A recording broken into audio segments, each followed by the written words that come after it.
Questa mattina ho chiamato il generale Figliuolo e ho chiesto che ci diano vaccini. Siamo troppo forti nelle vaccinazioni rispetto alle forniture. Alla fine, dopo settimane di annunci, la chiamata è partita direttamente al generale Figliuolo. Il Veneto attende per martedì 13.000 dosi di AstraZeneca, 14.000 con punto di domanda di Johnson & Johnson, 126.300 Pfizer. Ma non bastano per una media vaccinale che in regione si è attestata alle 30.000 inoculazioni al giorno, ma che potrebbe arrivare fino alle 50.000, 100.000 con i medici di base e le aziende. Voi capite che noi riusciamo veramente in un mese e mezzo, 2 mesi a fare tutti i veneti. Se poi ci tolgo anche tutti quelli che ho già vaccinato, un mese e mezzo ci stiamo dentro. Dico che tutti i veneti hanno diritto ad essere vaccinati, non c'è una zona che deve essere vaccinata prima e una zona dopo. Tutti i veneti hanno diritto ad essere vaccinati.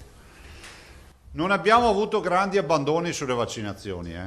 Tanto da averne fatta espressa richiesta ai colleghi delle altre regioni. Io ho anche detto in riunione, se non vogliono AstraZeneca dalle vostre parti, noi ce lo prendiamo. Sulle vaccinazioni ci stiamo giocando tutto. E spero che il governo, se non continua con queste forniture di vaccini, si decida di liberarsi le mani e andarsene a comprare. Io non so più cosa dire, cioè guardate che sono come il pane.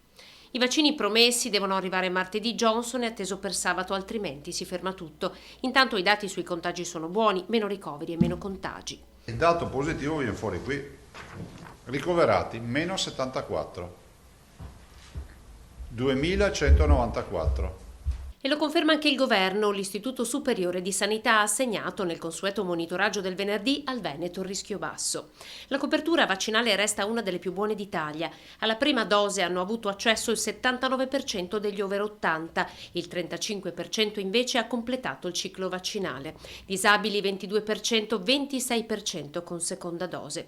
Giustifica così, invece, Zaia, l'ampia platea di vaccinati in Veneto sotto i 60 anni per rispondere indirettamente alle parole di ieri sera del Presidente del Consiglio Mario Draghi. Intanto c'è da dire una roba, che noi abbiamo avuto più di un mese AstraZeneca, che è entrato in funzione a febbraio, autorizzato sugli under 55.